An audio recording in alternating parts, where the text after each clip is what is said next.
Welcome to Anyone Can Become a Great Communicator. Anyone, anywhere, anytime. I hope that you, wherever you are in the countries that we are broadcasting this, are having a great time too. And those of you who are teachers, I hope that although we've said some challenging things to each other in this day, that you're not discouraged, but that you see a path to take that you can change dramatically if you want to. If you want to. You can really cause students to learn in one semester. You can make a huge difference.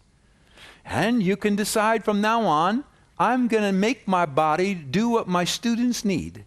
I'm going to do it. I'm going to become a master of the platform, a master of my gestures, a master of my voice, a user of my eyes. I am going to do it.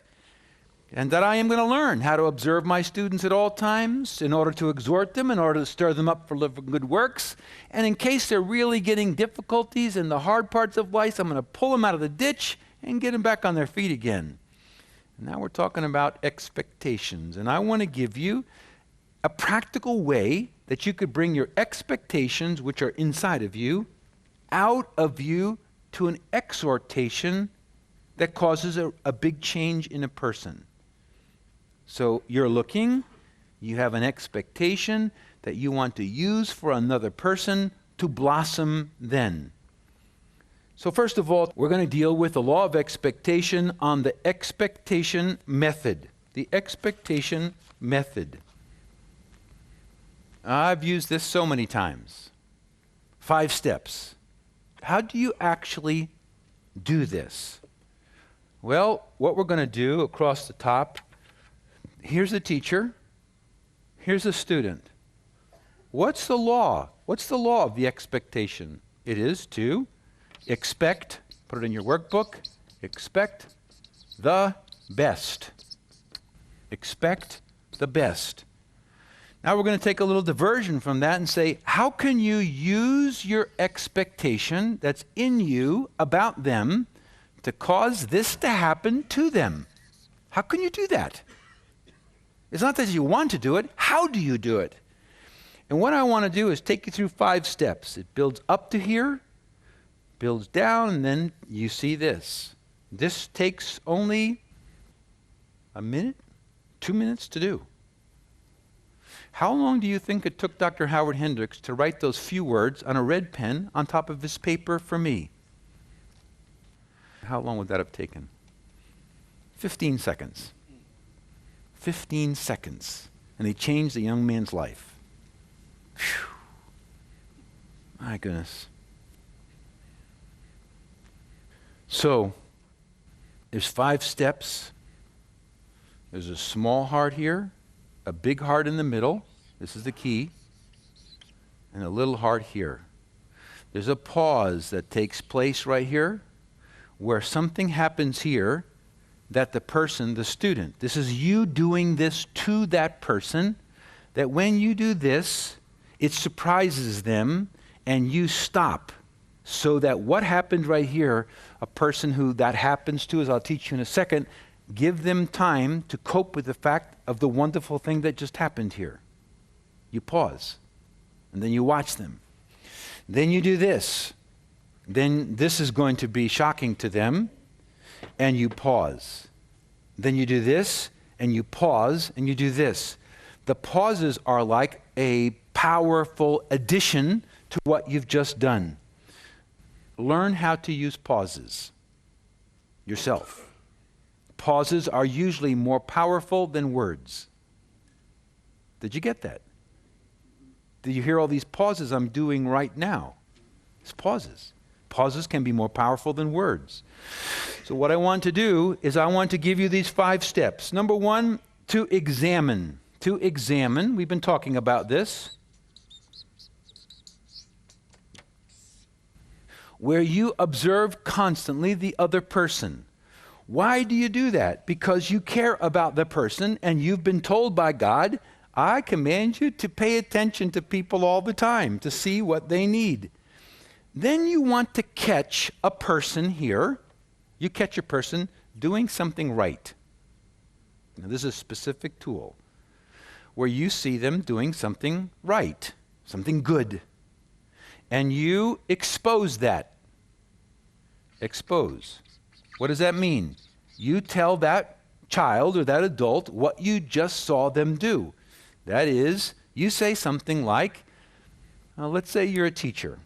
Let's say outside on the playground, you have your 5th grade students playing, and 2 boys get in a fist fight.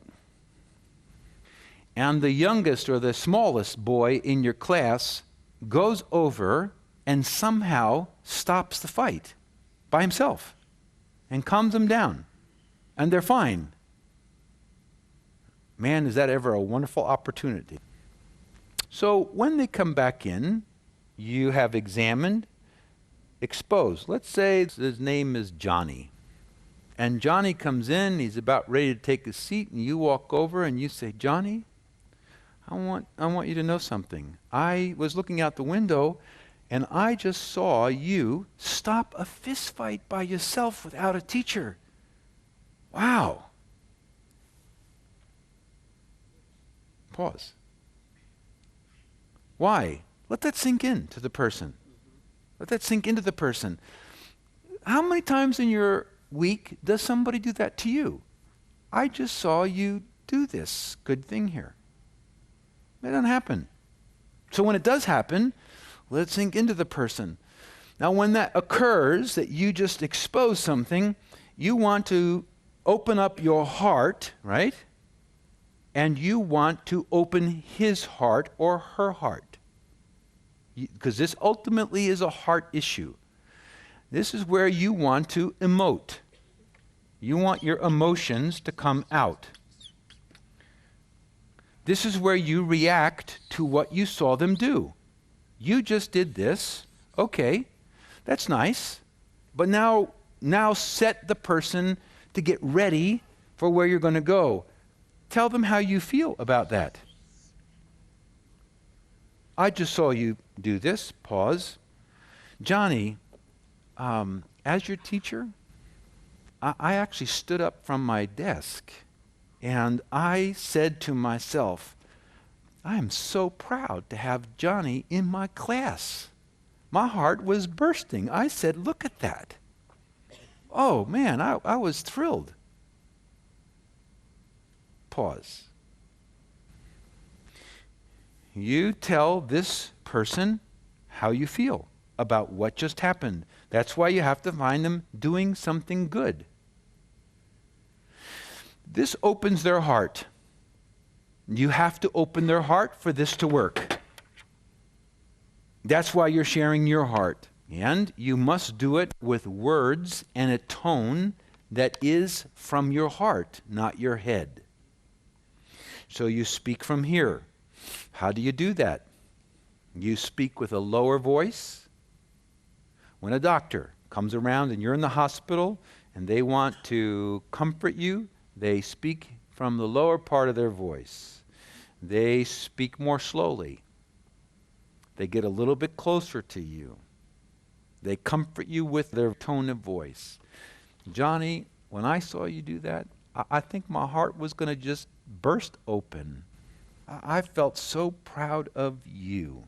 I was so happy to have you in my class at that moment. Pause. Johnny's going to be stunned. Because most parents at home rarely affirm their children. They rarely do. So here you are as an authority figure, and you are affirming them and telling them how you felt. Now, this is the challenging part right here. Thus far, you're in a sense giving him a compliment about the past. That doesn't change the future. When it's only left in something they've already done, that doesn't have power to change their future. It's when Dr. Howard Hendricks said, I believe you will, future tense. It's future. It's when you picture something in the future of that person, listen carefully, that person wishes would come true, that sets the circumstance. So when Dr. Howard Hendricks, for instance, Why did he say that? He had hundreds of papers. He said that because he saw the intense amount of work that I put into that, and he then projected what's behind a person who is doing all that. They have a dream here, or else they wouldn't have put that work in, and I want to stir up that dream in their future. So this is where you get to our expectation. This is where you expect.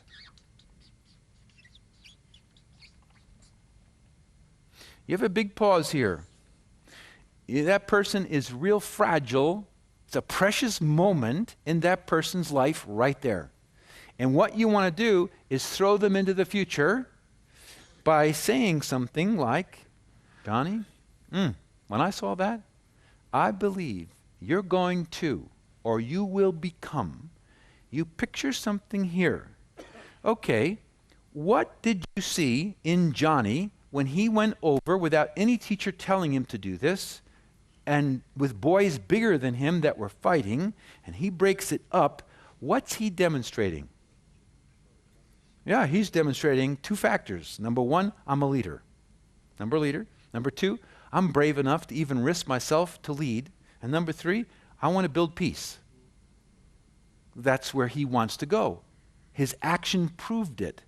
So that's what you want to build out there.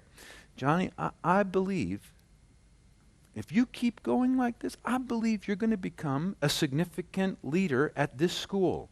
And that every single teacher that has you every year is going to be saying, I'm so glad I have Johnny in my class because he is a leader. Johnny, I believe you're going to become a significant leader if you keep doing this down the road. How's Johnny feeling right then? Oh, man. Teacher says, I believe you're going to be a leader. The teachers in the future are going to say how happy they are to have you in class. That's what he's going to do. He's going to live up to that. When you state that, you pause. Please don't underestimate that simple little sentence. That is power. Then what you do is cement this. That's why there's a heart here. Where I touch you appropriately and affirm you deeply. That is, I endear. What does that mean? As soon as you're done giving the expectation about Johnny, you come around and you touch him on his arm. Johnny, really, it's wonderful. When that occurs, you have cemented. This can be a minute. Don't make it complicated. Watch. Tell them what they did. Tell them how you feel about what they did. Tell them what you believe this could be true that they want to be, and then touch them to let them know this was genuine. That's it. This happens. There are students that go 20 years and nobody says a positive thing about their future. Nobody. And when you come along, or maybe there was a teacher that did that to you and changed your life. All right, take a look at the next page, the expectation mastery. This is a worksheet to work from. If you look across the top, you'll see step 1 is examine, that the whole column is about that. Step 2 is expose, etc. And I want to show you that right up here just for a minute. This is examine. This is expose. Emote, expect, endear. The purpose of each step, some illustrations about this, an example for you to read through, and 2 practices if you want to do this, and a summary. Let me see if I can't give you an illustration here. Examine. Pay careful attention. Watch specifically for blossom moments. Watch for attitudes and actions. Catch people doing things right. You don't create opportunities. You don't create them. You notice them. Illustrations. Train yourself to have your antenna up. Walk around watching. Focus on specific people. Let's move over to emote. Emote. What's the purpose? Share how you felt about what you just saw them do. Use emotional words. Make sure your tone of voice and body language matches your voice. They should feel your emotion. Illustration. How could you do this? That makes me feel. My heart felt. Wonderful happiness flooded my heart when. Just get an emotional word in there and tell them how you felt about it. and this whole issue about expectation and endear. I encourage you to read all this. This is where you could spend a whole hour practicing this right across, because everything you need is on that. The next page is the expectation maximizers. How can you maximize the power of your expectations? Number one, E, employ opportunities purposefully. Plan to do this. Plan to do this. Our older daughter is Jennifer, and she had a hard time when she was younger in grade school with math. And she came home one week with 3 D's in math. And she realized that wasn't good news in our home. And she was a bit nervous about what Dad and Mom were going to say about this, and Dad was involved with this particular event. And I said to Jen, this is about employing opportunities purposefully. I was going to flip it over and use one by picking out not a good thing she did, but by using a bad thing she did. So I said to her, Jen, sweetheart, you just got 3 D's in a row in math. Yeah, I know, Dad. You know, Jen, we're going to act on that tonight. We are? Yep. I want you to get in the car. This was after dinner. You want me to get in the car, Dad? Yep. And I want Mom and Dave to come with us. We're getting in the car. Yeah, Jen, we are. The same tone of voice. So she gets in the car. She's very quiet. I'm driving down the road, and I'm heading to her favorite ice cream place without her knowing it. And I said, Jen, I'm so glad this is out of your system. And I want to celebrate tonight that you've got your last D and that you're going to break out of this. And I want to treat you in celebration to a double dip ice cream sundae. Dad, are you kidding? No, sweetheart, I'm not. I think it's wonderful to get this behind you. Let's go have a party. Oh, Dad. Really? Really? Guess what? Jen didn't come back with any more D's. She didn't. What was I projecting is in the future? That she wasn't going to do it anymore. Do it purposefully. Number 2, express expectations creatively. Creatively. And I give you 5 methods that I use. Number 1, pray your expectations about somebody else. Paul did this all the time. Read his expectations in Colossians and Ephesians. Number 2, speak your expectations indirectly. Indirectly. Oh my goodness. I'll never forget the first time this happened to me. I was in my 2nd year of graduate school, and I worked in the president's office of the graduate institution for the executive VP. And I was tasked in getting the graduate school into the newspaper in Dallas, Texas, which was a difficult thing to do. And I was able to get it on the front page, a major article, and the president came in when I was talking to the executive VP. I was seated down, and he came around the corner with the newspaper. And he said to Dr. Slocum, who was my boss, Steve, this is wonderful.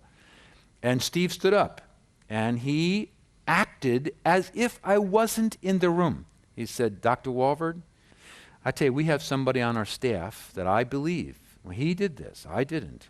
And I believe this young man's got a future that's just going to be astonishing. And I'm so glad that he is a part of our team here at the administrative offices. It's great to have him because I believe when he graduates, he's going to do things far greater than that. Then he sat down, and Dr. Walford left. And I was sitting there with my mouth hanging open. Indirectly. How do you do this? This is very powerful. Let's say Jane is in your class, and she typically does very poor work, and this day she hands in an excellent paper. And the students are doing an assignment, and you're grading the papers, and you find her paper is excellent. And you interrupt everybody. You say, wait a minute, there's somebody in the class whose paper is outstanding. And I just have been so impressed, and I was thrilled to death when I saw this, and this person did the best in the class, an outstanding student. And Jane, would you please come forward? Jane comes forward scared to death. She's always done poorly. You come back around and say, Jane, I believe you've broken out of the box you've been in, and I believe you're going to come and become one of the greatest students in this school in this subject. And I want to say I'm proud to have you in my class. And then come over and give her a little tap and give her a paper. This is an A+. What happened? I talked to the class about her. And the impact of my comment to them was indirectly affecting her. Use indirectly, it works great. Next point. Write your expectations. Darlene does this all the time. She loves to write letters and emails and cards and poems. She writes her expectations to our kids and grandkids all the time. 2.4 is a wonderful method. Telephone your expectations. I met a teacher who told me what they began to do when they learned this truth. I've never forgot what she told me. She says, I call one of my 30 students at supper time once a month. I have 30 students. Every day, the first day of the month, the students know this, I call a student at supper time when I knew their parents would be there and wouldn't want a telephone call.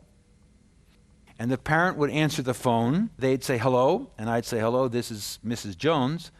I am Billy's teacher, and I need to speak with Billy right now.